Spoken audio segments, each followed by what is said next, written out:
பிள்ளையே, இந்த வரம் தரும் வாராகி தாயானவள் உனக்காக அருள்வாக்கு கொடுக்க இந்த தாய் ஓடோடி வந்திருக்கிறேன்.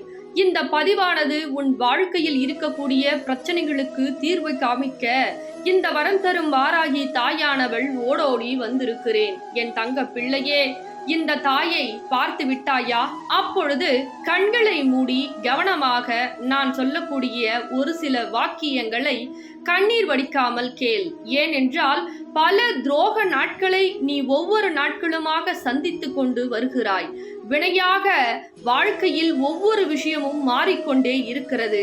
அதனால் என்னுடைய தங்கப்பிள்ளையின் வாழ்க்கையானது விரக்தியாகி ஆக்கக்கூடிய மனிதர்களாகவே மாறியிருக்கிறார்கள் ஒரு சில உறவுகள். ஆனால் என் தங்க பிள்ளை உருகி உருகி ஒரு சிலர் மீது அன்பு வைத்தது. ஆனால் அவர்கள் உடன் இருந்து எப்பேற்பட்ட சோதனைகளும் வேதனைகளும் கொடுக்க வேண்டுமோ அப்பேற்பட்ட சோதனைகளும் வேதனைகளும் கொடுத்து விட்டார்கள். இப்பொழுது என் தங்க பிள்ளை எப்பேற்பட்ட வாழ்க்கையில் இப்படியெல்லாம் நடந்து விட்டதே, ஒவ்வொரு தருணமும் நான் இனிமேல் என்னதான் செய்ய போகிறேன் என்று தெரியவில்லையே என்று என்னுடைய தங்க பிள்ளை கண்ணீர் வடிக்கிறது. தங்க பிள்ளையே, தைரியமாக இரு. இதோ இந்த வரம் தரும் வாராகி தாயானவள் ஒரு விஷயத்தை சொல்லுகிறேன், கவனமாக கேள். நீ எந்த திசை சென்றாலும் உனக்கு கெடுதலும் துரோகமும் ஏற்படுகிறது. எந்த மனிதர்களையும் நம்பினாலும் அவர்கள்தான் உன்னை ஏமாற்றிக் கொண்டே இருக்கிறார்கள். அதனால் ஒரு 2 மாதத்திற்கு, எப்படி என் தங்க பிள்ளையே, ஓரிரு மாதத்திற்கு என்னை மட்டும் மனதார நினைத்து என்னை தேடி ஒரு முறை வையாவூருக்கு வா. ஏனென்றால் அந்த இடத்தில் உன்னுடைய இருக்கக்கூடிய செய்வினைகள் உனக்குள் இருக்கிறது. இது இந்த வரம் தரும் வாராகி தாய்க்கு தெரிந்துவிட்டது. எப்பொழுது தெரிந்தது தெரியுமா? இந்த தாயை பார்த்து, தாயே, எப்பேற்பட்ட பிரச்சனையில் நான் சிக்கிக் கொண்டிருக்கிறேன், ஆனால் எனக்கு உதவி செய்ய இன்னும் வரவில்லையே தாயே என்று என் தங்க பிள்ளை கண்ணீரை துடைக்க இந்த வரம் தரும் வாராகி தாயானவள் உனக்குள் இருக்கக்கூடிய செய்வனையை விரட்டி விரட்டி அடிக்கப் போகிறேன். அது இந்த புண்ணிய ஸ்தலத்தை மிதிக்கும் பொழுது, எப்படி என் தங்க பிள்ளையே, நான் செங்கல்பட்டு வையாவூரில் வரம் தரும் வாராகி தாயாக, மகாலட்சுமி சொரூபமாக, இந்த வரம் தரும் வாராகி தாய் மகாலட்சுமியாக வையாவூரில் அமர்ந்திருக்கிறேன். இப்பொழுது நீ என்ன செய்ய வேண்டும்? ஒரு பச்சை கலர் துணியில் 1 ரூபாய் நாணயத்தை முடி போட்டு இந்த தாயை தேடி நீ பச்சை நிற ஆடையை அணிந்து கொண்டு இந்த தாயை தேடி வர வேண்டும். அப்படி நீ வரும்பொழுது உன்னுடைய செய்வினைகள் முதலில் விலகுகிறது. அதே போல் எப்பேற்பட்ட எந்த விஷயம் உனக்கு கெடுதல் நடந்தாலும் அந்த மனிதர்கள் உன் கண் முன்னே தண்டிக்கப்படுவார்கள். நான் தண்டனை கொடுப்பேன்.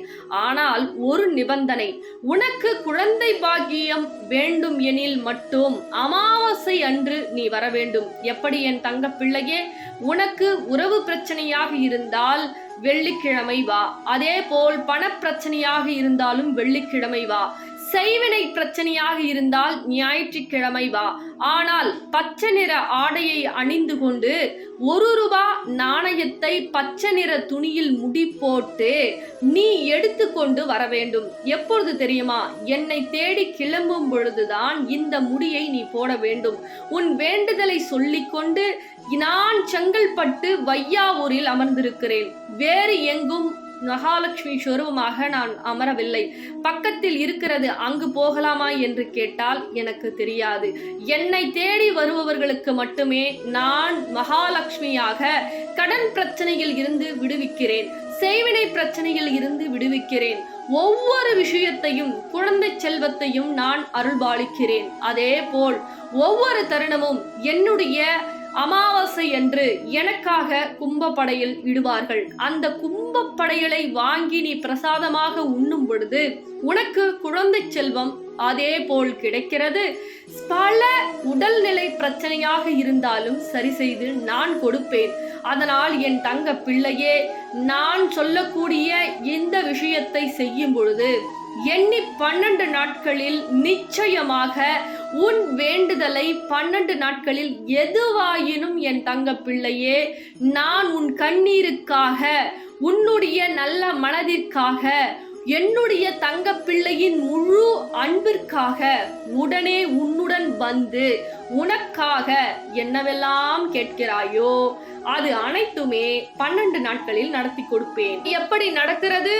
என்னை தேடி வரும் பொழுது, எப்படி என் தங்க பிள்ளையே, எனக்காக நீ பச்சை நிற ஆடையை அணிவித்து கொண்டு வர வேண்டும். புரிகிறதா?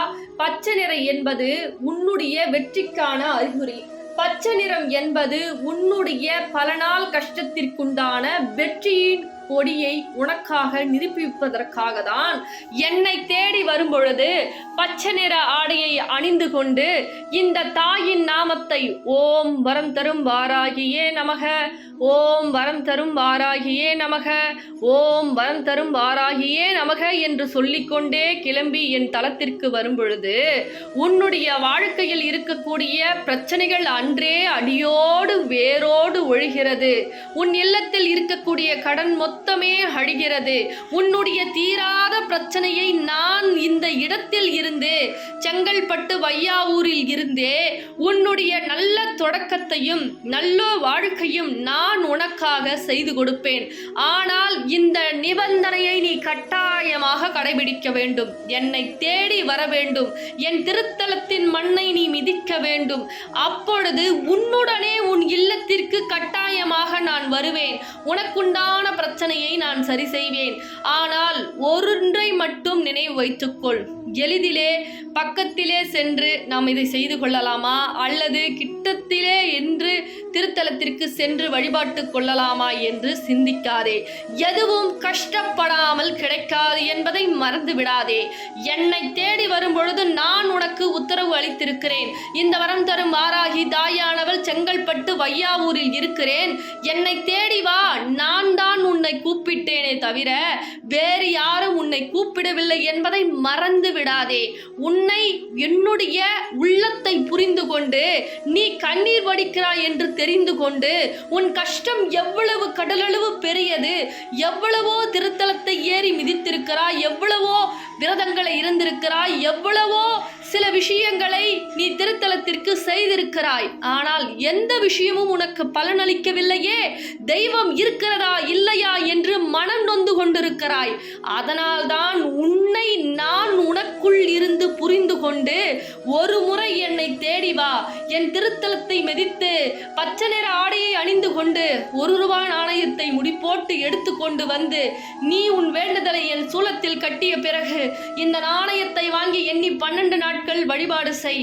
எப்பேற்பட்ட பிரச்சனையாக இருந்தாலும் உனக்கு நான் நடத்தி கொடுப்பேன். இந்த வரம் தரும் வாராகி தாயானவள் உனக்காக கொடுக்கக்கூடிய சத்திய வாக்கு. இது போல கட்டாயமாக இந்த பதிவினை இருவருக்கு ஷேர் செய். உடனடியாக நல்ல மாற்றம் ஏற்படும். இனிமே ஆன்லைன்ல காயின் விளக்கோ அருள்வாக்கோ கிடையாது. ஏன்னா அம்பாள் உத்தரவு கொடுக்கல. அதனால இனிமே கோவிலுக்கு வரக்கூடிய தங்க பிள்ளைகளுக்கு மட்டுமே நாணய விளக்கு அருள்வாக்கா இருக்கட்டும். நீங்க கோவிலுக்கு டைரக்டா தான் வரணும். கோவிலுடைய டைம் என்னன்னா காலையில 9 to 12, சாயந்திரம் மாலை 6 to 8 மணி நம்ம கோவில் திறந்திருக்கும். கோவிலுடைய லொகேஷன் வேணும்னா மட்டும் இந்த தொலைபேசி மூலமா தொடர்பு கொண்டு நீங்க கோவில் எங்க இருக்கு அப்படின்னு தெரிஞ்சுக்கலாம். அதே போல பண பிரச்சனை, கடன் பிரச்சனை, உறவு பிரச்சனை, செய்வன பிரச்சனை, எந்த பிரச்சனையாக இருந்தாலும் அம்பாள் 12 நாட்கள்ல நடத்தி கொடுத்துட்டு தான் இருக்காங்க. நீங்க பல சாட்சிகளை பார்த்துட்டு தான் இருக்கீங்க. உங்களுக்கும் அது போல நடக்கணும் அப்படின்னா நம்ம வரம் தரும் வாராகி கோயிலுக்கு தேடி வந்து அம்பாளுடைய பாதத்துல உங்க குறைய சொல்லி நாணயத்தை வாங்கி வழிபாடு செய்யுங்க. சரிங்களா தங்க பிள்ளைகளா? இந்த பதிவு உங்களுக்கு பிடிச்சிருந்தா மற்ற தங்க பிள்ளைகளுக்கு ஷேர் பண்ணுங்க. ரொம்ப சந்தோஷம். எங்க போறீங்க? உங்க பேரு? மனோஜா. அம்பாள் நாணயம் வாங்கி எத்தனை நாள் வேண்டுதல் நடத்தி கொடுத்தாங்க? எனக்கு 3 நாளே ராயல் என்ஃபீல்டு கம்பெனியில் ஜாப் கிடைச்சு. என்ன கம்பெனி? Royal Enfield Uragadam. எப்படி அந்த வேலை நீங்க நினைச்சு பாத்தீங்களா? நான் அதை எதிர்பார்க்கல. எவ்வளவு சந்தோஷமா இருக்கு. அம்பாள் 3 நாளே வாங்கி கொடுத்துருக்காங்க. எவ்வளவு சந்தோஷமா இருக்கு. ரொம்ப ஹாப்பியா இருக்கா? அம்பாளுக்கு நன்றி சொல்லுங்க. ஏன்னா அம்பாள் தான் வாங்கி கொடுத்தாங்க. நன்றி சொல்லுங்க. சொல்லிட்டீங்களா? 3 நாள்ல ஒரு வேண்டுதல் நடத்தி கொடுக்குறாங்கன்னா அவ்வளோ பெரிய விஷயம் கிடையாது. அந்த நாணயம் வாங்கி ஒரு 3 நாள்ல இவ்வளோ பெரிய மராக்கள் நீங்க நினைச்சு பார்க்காத வேலையை கொடுத்துருக்காங்கன்ற பொழுது அவங்க தான் அங்க நன்றி சொல்லணும். அதுக்கப்புறம்